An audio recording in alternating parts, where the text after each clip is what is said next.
Welcome to the Autism ADHD podcast. It's the place to be for neurodiversity affirming parents and professionals. I'm your host, Holly Blanc-Moses, the mom neurodivergent therapist. Here we chat about emotional regulation, mental health, social support, executive functioning, learning, and more, all aimed at empowering us to support kids and teens with compassion and understanding. I'm thrilled that you joined me today, and I've got some pretty exciting news to share with you. For those rock star therapists listening right now, I've created continuing education training that is tailor-made for you. Take a deep dive into cutting-edge strategies that you can start using today. The CEs you've wanted for so long are finally here. Go to hollyblancmoses.com/CE training and sign up. You are going to love it. The link is also available in the show notes. Now, if you are a parent or educator listening and you know a therapist or a psychologist that is passionate about supporting kids and teens, I greatly appreciate it if you could pass on this great news.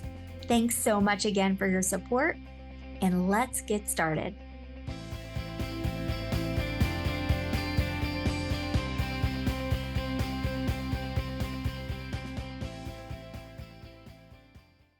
Dr. Daniel Wendler, thanks for coming back to the Autism ADHD podcast. I am so thrilled to be here. It was a great conversation the first time, and I'm ready for round two. Yes, absolutely. And we're going to tackle a very important topic today. But before I do that, I'm going to introduce you real quick. Dr. Daniel Wendler is an autistic clinical psychologist, a two-time TEDx speaker, and the author of several best-selling books, as well as the co-author of the recently published Neurodiversity and the Myth of Normal. Dr. Wendler has spoken on neurodiversity to leading organizations, including Google, Accenture, and Harvard. His expertise has been featured by the American Psychological Association, Bloomberg Magazine, and the New York Sun. Last but not least, right? Today, we're going to chat about how do you show up socially in a way where you can honor yourself and not tie your worth with the person's response. That is really tricky. And I'm so happy that we're chatting about this today. It's timely. I recently had a client tell me they were so excited to give their sibling a toy. They're like, I know they're going to love it. I'm so excited to give this to them. I picked it out for them. Sibling wasn't that excited. And so my client felt extremely sad and upset. I think it's a really common experience. I think especially for neurodivergent folks that might have more experience than a typical person of reaching out in friendship and then not being responded to with acceptance or with kindness. And it's painful to try to have an interaction with somebody and it doesn't go the way that you want, or to try to make a connection with somebody. Maybe they're not interested in a connection with you. But one of the reasons why I'm so excited to talk about this is because I think there's a component of that, which is just a natural part of the suffering of life, right? You can't go through life without getting some challenges along the way, but there's so much of that suffering that we often experience that we can inflict upon ourselves, right? Like it's you give a toy to somebody and they don't like it. And instead of just thinking, oh, I guess I wasted $5 on this toy or something, you think, oh, I'm so stupid. Or you think, oh, they're not going to like me anymore. Or, oh, nobody's going to like me. Or, oh, I'm going to die alone in the gutter somewhere. And like all of those things that you're feeling and thinking are not true. Like you just made them up in your head at that moment, but they feel true and they create this sense of suffering. And if we can get past that, we can say, yeah, like it is disappointing that they didn't like the toy, or that this person that I messaged on the dating app didn't respond to me, or that this social group that I tried to join didn't want me, whatever it is that we're disappointed with. If we're able to say, that was a bummer, I didn't like that, that kind of painful, but it doesn't mean that I'm stupid. It doesn't mean that I'm bad. It doesn't mean that other people aren't going to like me.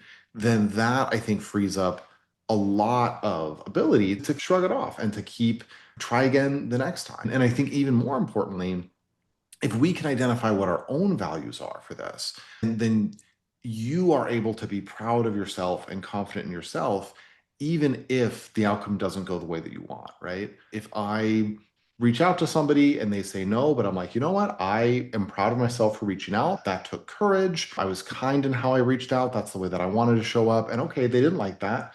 That's fine. I can still be proud that I showed up in the good way. Because I mean, if I take a great work of literature, right? I take War and Peace, I take The Great Gatsby, and I have somebody read one sentence of that. They might not like that sentence, they might put the book down. But does that mean that like The Great Gatsby is not a work of literature? No, it means that they took a tiny little piece of it and they made a judgment about the whole thing. It's the same thing. If I reach out to somebody socially, they say no to me, it's not that I'm bad. They couldn't possibly make that judgment. They looked at one sentence in my book and they're like, I don't like that sentence. I'm going to close the whole book. And that's their loss. Right. I love that you were talking about how you show up because I feel the same way. Of course, it took me a lot longer than I hoped it would to figure this all out. Right? Our kids have this great advantage to be able to have this kind of help. We, as neurodivergent people, are more likely to be rejected. And that may make it hard to keep reaching out. Like, why would you continue to reach out if you're just going to be rejected again? I like to break things down into parts. Your part was reaching out, and you did it. You did it. And you complimented them because you like to compliment people, and you gave something because you like to give something. You did that. And you should be proud of yourself. I like the idea of parts because you only have control really over your part.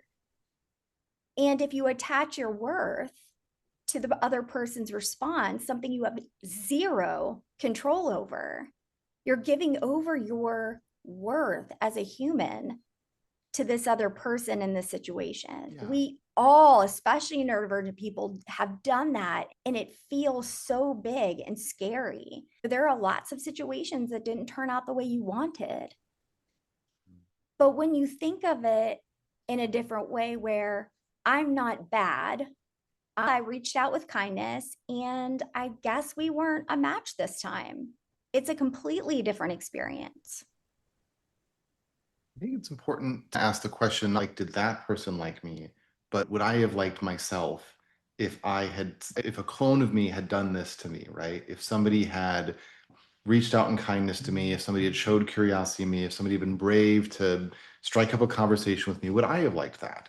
And if the answer is yes, well, then you did the right thing. And even if that other person didn't like you, that's on them. That's not on you. And I think it's also important to recognize that, like, when we make these assumptions of, oh, this person didn't like me, I did something wrong, I think that you're forgetting the fact that not everybody is going to like you, right? Like, even if I was like Ryan Reynolds or something, right? Like, I'm the most charismatic, and I keep having to change my charismatic celebrity that I use for these examples because they all get scandals. But Ryan Reynolds has been good so far. So let's hope that he doesn't do anything bad. But if I was Ryan Reynolds, right, like I'm paid millions of dollars to be charismatic and magnetic or whatever, I guarantee you everybody that Ryan Reynolds talks to does not like Ryan Reynolds, right? Even the best in the business, not everybody likes him. And that's just true of most things in life, right? If I'm Steph Curry and I'm trying to throw a free throw, probably the best, in the business right now, I'm going to miss some of my free throws. If I'm Babe Ruth, I'm trying to hit a home run, I'm not going to hit a home run every time. So even if you are as good as you possibly can be, I'm Simone Biles, I'm going to do, it's not that like I'm going to do a gymnastics thing. I shouldn't have picked that example because I don't know enough about gymnastics to give I don't specifics, either. but It's okay. okay. But like, I want to represent Simone Biles because she's really good too. But point is, even somebody who is the best in the world at what they do, they will fail sometimes. And that doesn't mean that they're bad. That doesn't mean that they're unworthy. It means that they are doing something difficult. And making social connections is difficult. Most meaningful things in life are, right? And the fact that you failed some along the way does not mean that you are a failure. It means that you are doing something that is challenging. And I think that the trap that people fall into is that they focus on the failures, not the successes. I'll sometimes talk to people and they're like, nobody likes me. And I'm like, I will pay you $1 if you can prove that nobody ever in your life has ever liked you. And they're like, okay, I guess this coworker likes me. I guess my mom likes me. I guess my friend from high school likes me. And I'm like, okay, there's somebody that likes you. And yeah, maybe it's not as many people as you would like. And I'm not like the people that didn't like you, that does hurt. And I'm not wanting to take away that hurt. But somebody rejecting you is not the same as there a big blinking sign above your head saying that nobody will ever love you. You've got to look for the good spots in your life, not the bad spots. Right. And those bad spots tend to feel so much bigger, so big that they take up a lot of that room. Sometimes it is hard to remember them when you aren't feeling so great. But the idea of you showing up and you're authentic and not trying to pretend to be what that other person wants, that's a huge step. If you are showing up authentically, again, some people will like that and some people won't. But you get to be proud of yourself at the end of the day, right? Because like even if I could do a perfect Ryan Reynolds impression and I could get somebody to like me, no shade on Ryan Reynolds, but I wouldn't feel satisfied with that because that wasn't me being me. Like that they would have connected with somebody who is not myself. I want to show up how I show up. Like that doesn't mean that I don't put any attention into being considerate or brushing my teeth or whatever. But if I'm going to show up as the best version of myself, but it's going to be a version of me. It's going to be me genuinely. And if I can say I showed up as myself, I showed up in the way that I wanted to show up, then yeah, I can be proud of that. I can have confidence in that, regardless of what the other person thinks. And I think importantly, when you show up as the best version of yourself, when you find people that are your tribe, when you find people that are going to click with you, then that's going to be magnetic. You're going to click with those people. And it does require to put that effort into showing up. It does require, I think, a little bit of strategy, right? If I was going to hang out in a bunch of biker bars, again, no shade to bikers, but like the people that hang out in biker bars, probably not my kind of people. I might struggle to make friends there. So maybe I got to think about where are my kind of people most likely to be. But if you are going to the kinds of places where your kinds of people would be, if you are showing up as your genuine self, then you will eventually find your people, you will make your connections, and you will also have some rejections along the way, but that is okay. That is part of the process. That's not a failure, that's evidence of your bravery. It's learning about yourself and what works for you, learning those values. What are your interests? There are things that you can do ahead of time to make these interactions feel more comfortable. It can be easier because I do sometimes like to use the metaphor of a casino, which is not like a casino is not a good thing if you're trying to make money, but it's a nice metaphor. Because if you know anything about casinos, like there's different games in the casinos and they have different odds attached to them, right? If you play, you're going to lose money on everything. So please don't go to the casino unless it's for entertainment. The slot machine, you're going to lose money much faster. Your odds there are much lower, whereas something like blackjack, the odds there are better. You're more likely to win a hand than you are to win a spin of the slot machine.